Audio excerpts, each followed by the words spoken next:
La fiscalité, l'antiterrorisme, le climat social, de tout cela, on va parler avec une députée de la majorité.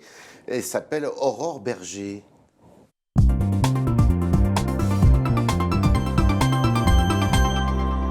Qui est aussi porte-parole de La République En Marche. Bonjour Aurore Bergé. Bonjour. Bienvenue dans ces studios. Vous avez arrivé à vous faire entendre sur la réforme de l'ISF, vous autres, les députés LREM? C'est-à-dire se faire entendre. Bah, vous savez On très bien que assume ça cette bouge, réforme. vous n'êtes pas content, sur les signes extérieurs de richesse, vous voudriez qu'il y ait plus de justice là-dessus. Moi, j'assume cette réforme. La question, c'est pourquoi on l'a fait. Est-ce que c'est une réforme qui est juste une réforme du symbole ou est-ce que c'est une réforme qui est efficace? Moi, je pense que c'est une réforme qui était attendue et qui est efficace. Vous êtes pour l'efficacité, pas pour les symboles. Mais je pense qu'il ne faut pas sacrifier l'efficacité au symbole. D'accord. C'est ça qui est important. C'est ce que certains de chez vous veulent faire, hein? Ce qu'on veut faire, c'est surtout faire en sorte qu'on transforme l'ISF pour faire en sorte que le capital, lui, soit libéré et soit réinvesti. Oui, mais tout le monde ne l'a pas compris, cette vraisemblablement, réforme-là, parce qu'on est attaqué sur ce sujet. C'est le projet d'Emmanuel Macron. Exactement. Mais le débat se cristallise sur votre yacht, sur ma voiture de sport, sur des signes extérieurs de richesse qu'il faudrait taxer, qui ne sont pas aujourd'hui bien dans le projet de loi. Alors, je pense que ça ne peut pas rentrer dans le cadre de la réforme sur un impôt qui sera un impôt immobilier. Si on taxe l'immobilier, il me semble qu'un yacht, ce n'est pas une valeur immobilière. Après, est-ce qu'il faut éventuellement renforcer des choses? On a parlé par exemple de grosses cylindrées. On peut éventuellement envisager d'augmenter des malus en matière écologique. Ce qu'on a décidé, c'est de dire qu'on assume cette réforme, qu'on a portée pendant la présidentielle et pendant les législatives, qui est une réforme qui est efficace économiquement et c'est pour ça qu'on la porte. Personne n'a eu le courage de la faire jusqu'à présent. Les gouvernements l'avaient promis, en général, ont reculé parce que justement il y a une pression. Alors qu'est-ce que vous allez faire des signes extérieurs de richesse alors, je ne sais pas ce que c'est, moi, des signes extérieurs de richesse. Vous avez parlé d'un yacht, par exemple. Eh bien, dans ces cas-là, on peut regarder sur des taxes qui existent déjà pour renforcer éventuellement. Vous allez créer des taxes, alors? Non, il y a des taxes déjà existantes en la matière. Quand vous prenez un anneau, par exemple, dans un port, vous payez au port. C'est ce qui a été décidé, donc, alors? On en débat ce soir au sein du groupe La République En Marche. Vous allez militer pourquoi? Moi, je milite pour qu'il y ait une cohérence dans les réformes qu'on est en train de mener. Donc on ne touche pas à la réforme de l'ISF telle qu'elle existe. La réforme de l'ISF, c'est de dire on transforme l'ISF en un impôt sur l'immobilier et uniquement l'immobilier, en gardant d'ailleurs les mêmes niveaux et le même abattement que ce qui était prévu déjà. Vous entendez d'ailleurs quand même, y compris dans votre camp, hein, qu'il y en a qui trouvent que quand même la justice n'est pas tout à fait respectée dans ce budget. Mais la justice, elle y est. Moi, je trouve que c'est un budget qui est fait pour les gens qui bossent. Vous avez regardé l'étude du Trésor de ce matin, publiée dans les Échos? J'ai vu l'étude du Trésor en fait, qui ce sont montre les plus clairement... modestes et les plus riches qui gagnent. Alors, c'est pas du tout ce que dit l'étude. On n'a pas vu la même. Et je ne sais pas si on pourrait afficher le barème qui est fait décile après décile sur la réforme. Tout le monde y gagne. Tout le monde y gagne d'ici la fin du quinquennat. Et ceux qui y gagnent le plus, c'est les plus modestes. Même les cadres supérieurs, on a l'impression que les cadres supérieurs font encore les frais. Les cadres supérieurs, quand ils travaillent, en général, c'est le cas, ils vont pouvoir bénéficier de la baisse des cotisations sociales. Et ça, c'est dès le 1er janvier 2018, où la part vieillesse et la part maladie sont supprimées. Donc, il y a une augmentation de la fiche de paye pour tous les salariés français. Ce que montre cette étude qui a été faite par le Trésor, c'est que tous les ménages français gagnent à la manière dont on va réformer fiscalement, budgétairement ce pays. Et ceux qui y gagnent le plus, 2,9%, ce sont les Français les plus modestes. Elle est là, la justice. C'était le but du jeu. Le but du jeu, c'est surtout de faire en sorte que le travail paye plus, qu'on soit incité à la reprise d'activité. Alors vous dites ça. Et c'est ce qu'on est en train de faire. Et on entend président des riches, président des riches. Macron, c'est le président des riches. C'est le président des riches pour M. Mélenchon. Parce que je pense que Jean-Luc Mélenchon, il a envie quand même de réactiver un clivage droite-gauche parce qu'il n'est pas à l'aise avec ce qu'on est en train de faire. Même M. Wauquiez dit ça. Président des riches. Monsieur Wauquiez, c'est assez étonnant. Moi, j'ai entendu par exemple Daniel Fasquelle, qui est un autre des candidats LR pour la présidence du parti, qui disait c'est un scandale, on est en train de changer la règle du jeu pour les emplois aidés. Enfin, s'il avait ouvert et lu le programme de François Fillon, il y avait la suppression pure et simple de tous les emplois aidés. C'est pas ce qu'on fait. Nous, on dit il y a des endroits où c'est justifié de les garder, d'autres où il faut le réformer parce que c'est pas une bonne politique de subventionner l'emploi. Il faut faire en sorte qu'à un moment soit la qualification et la compétence qui protègent. Est-ce que vous avez reçu la lettre des députés PS qui vous ont écrit, à vous autres, pour vous dire, il faut quand même raison garder? Alors, a priori, ils l'ont envoyé uniquement aux anciens députés socialistes et à certains d'entre eux, parce que tous ne l'ont pas reçu. Qu'est-ce qu'ils ont dit, ceux-là, alors? Ils ont dit tout simplement qu'ils savent dans quelle majorité ils sont, à quelle majorité ils appartiennent et le projet qu'ils ont défendu. Et nous, on défend un projet qui est un projet cohérent, encore une fois, qui est de dire il faut un moment plus de justice, mais la justice, elle y est quand on augmente le minimum vieillesse, elle y est quand on augmente l'allocation adulte handicapé, par exemple, parce que ça, c'est des priorités. Quand on augmente, par exemple, les frais de garde pour les familles monoparentales, parce que c'est un sujet dont on ne parle jamais, la question de la pauvreté des femmes. Donc ça, cette justice-là, cette justice sociale, elle y est, mais il faut de l'efficacité économique. Est-ce que vous ne sentez pas quand même qu'il y a un petit climat qui se tend, on sent les syndicats qui commencent à réagir un peu plus vigoureusement, le débat sur l'ISF, les élus locaux qui ne sont pas contents, c'est en train quand même de monter la sauce, non? Moi, je pense qu'on est un pays qui aime la politique, avec des gens qui font de la politique. Ouais. Jean-Luc Mélenchon fait de la politique, Laurent Wauquiez fait de la politique, et les syndicats aussi, parfois, font de la politique. Et vous ne faites pas de politique? Tout simplement. Ah mais si, mais moi je l'assume et je le revendique. C'est pour ça que j'ai voulu être élu député et que je le suis.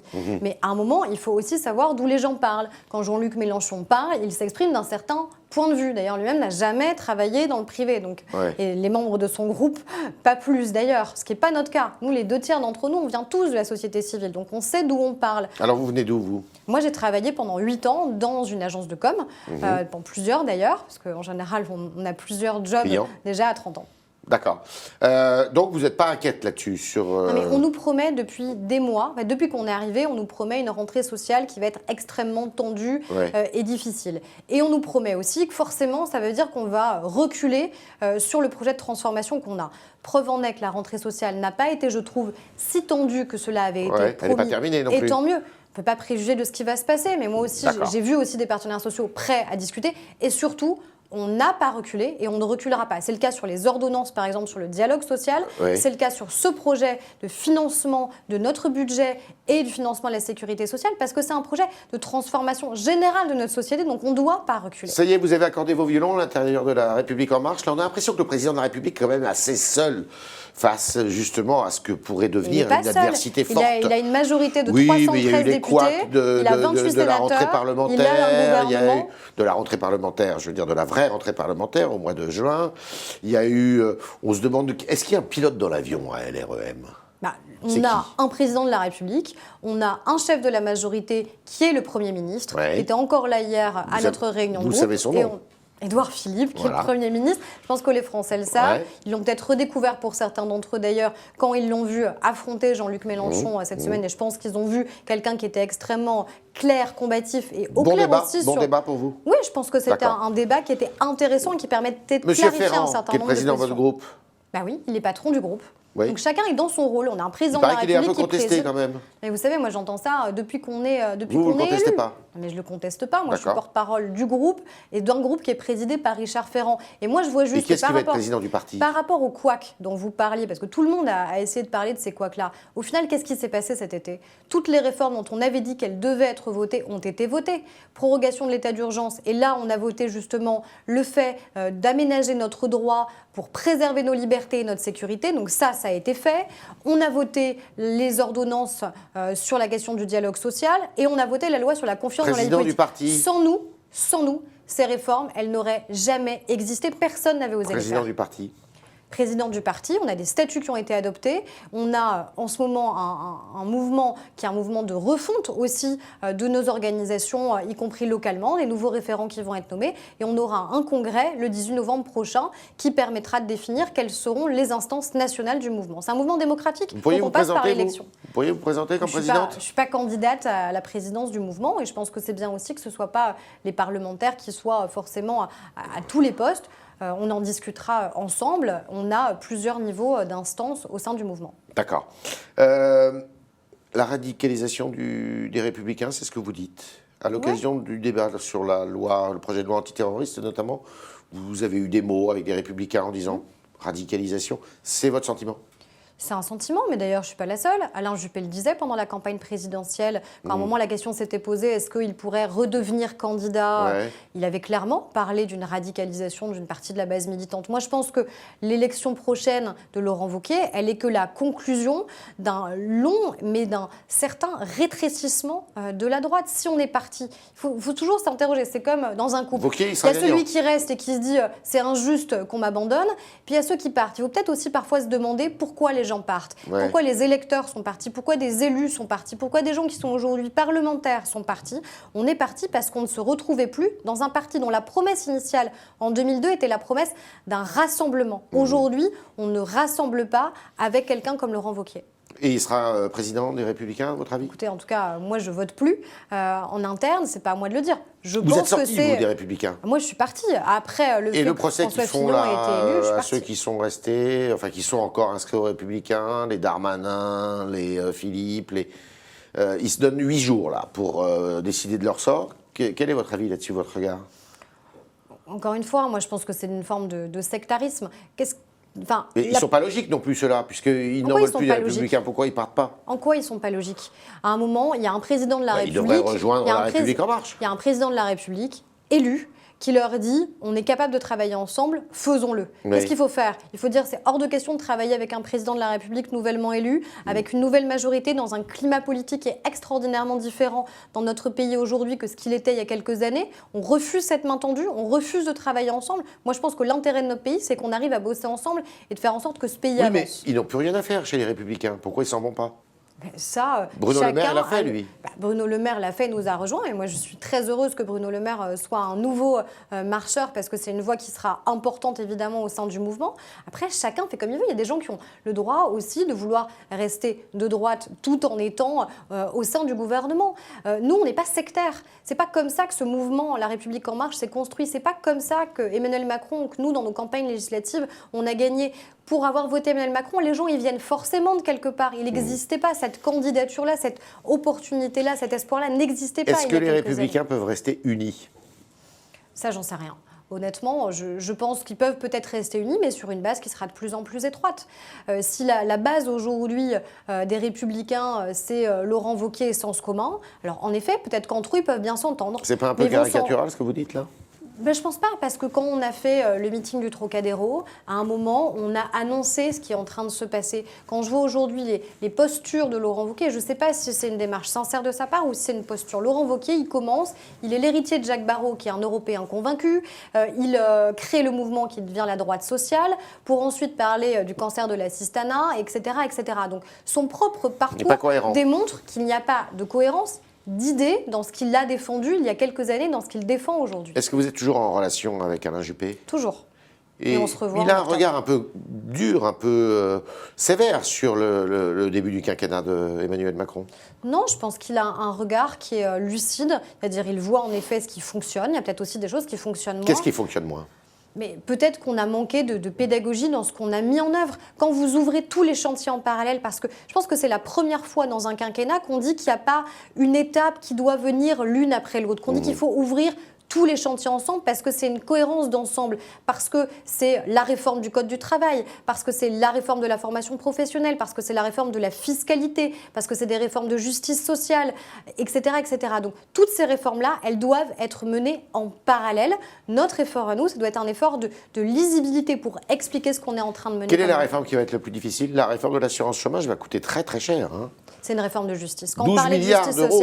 Quand on parlait de justice sociale, c'est tout simplement dire qu'un euro cotisé vaut la même chose. Oui, mais ça risque de coûter très cher parce que vous allez ouvrir ce système d'assurance chômage aux indépendants. On va supprimer les régimes spéciaux de retraite, y compris d'ailleurs ceux des parlementaires. Jean-Luc Mélenchon est contre, par exemple, réformer les régimes spéciaux des parlementaires. On pourra peut-être en reparler. Donc c'est supprimer les régimes spéciaux, tous, sans exception. Et puis, c'est une question de justice. Un euro cotisé doit valoir la même chose que vous soyez salarié du privé, que vous soyez indépendant, agriculteur, commerçant, artisan. C'est ça qui compte. C'est une question d'efficacité et de justice. Voilà Aurore Berger qui reste avec nous pour vos questions, chers internautes, qui vont être posées par la médiation, l'excellente médiation de Valentin Pilate.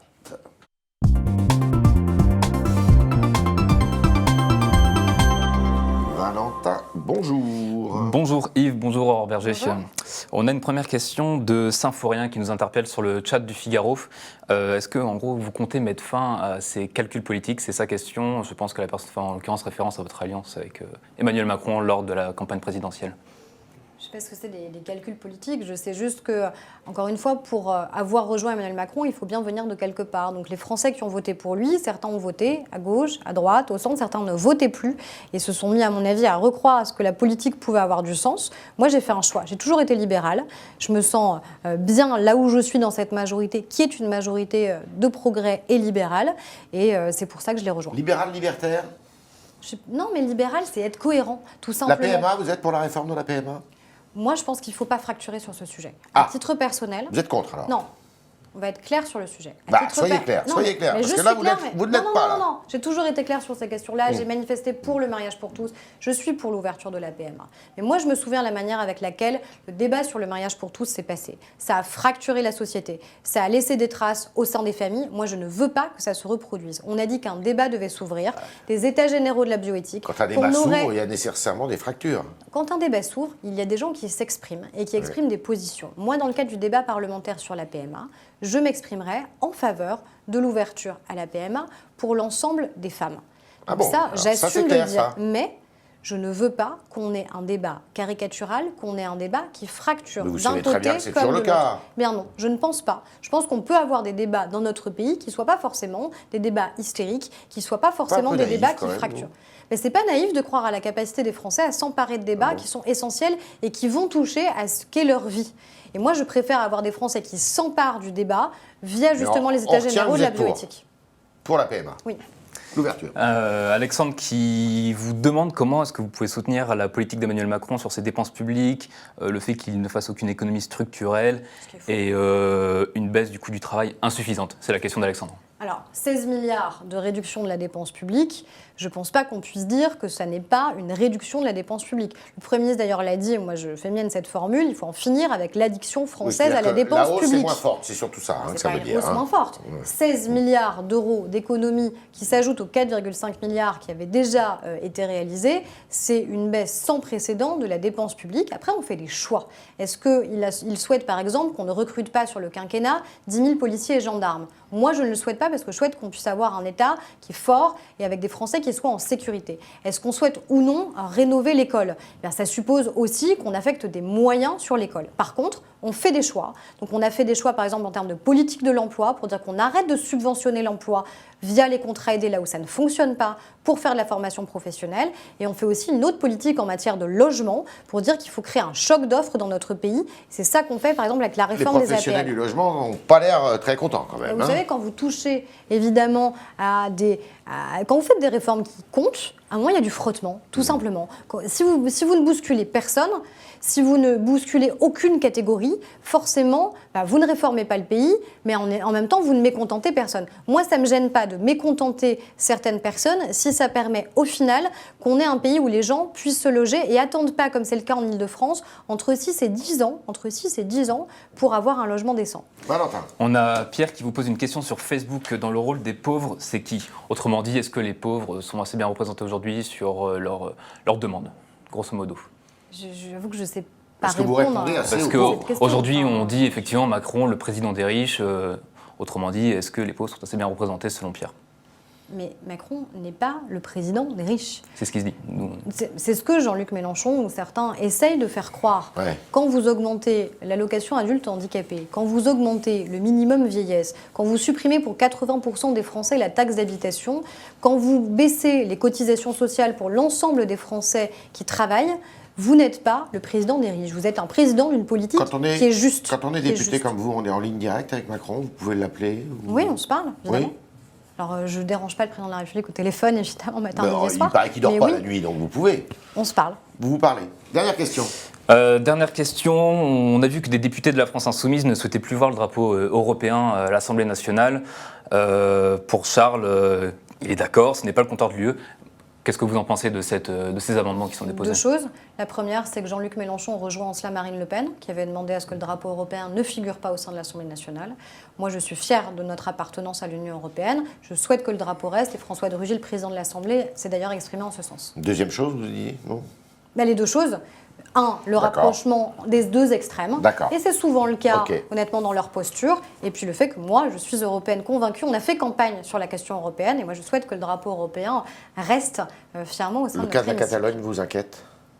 Le cas de la Catalogne, évidemment, est inquiétant. Les images qu'on a vues le sont. Par contre, contrairement, encore une fois, à Jean-Luc Mélenchon, ce n'est pas à la France de faire de l'ingérence dans ce qui se passe aujourd'hui au sein d'un État qui est un État ami, allié, démocratique, qui a une constitution, et une constitution qui doit aussi être respectée, qui veut qu'on ne peut pas faire un référendum d'indépendance d'une des régions. Je pense que si en France la situation se posait, on ne souhaiterait pas sauf avec l'accord avoir... du pouvoir central.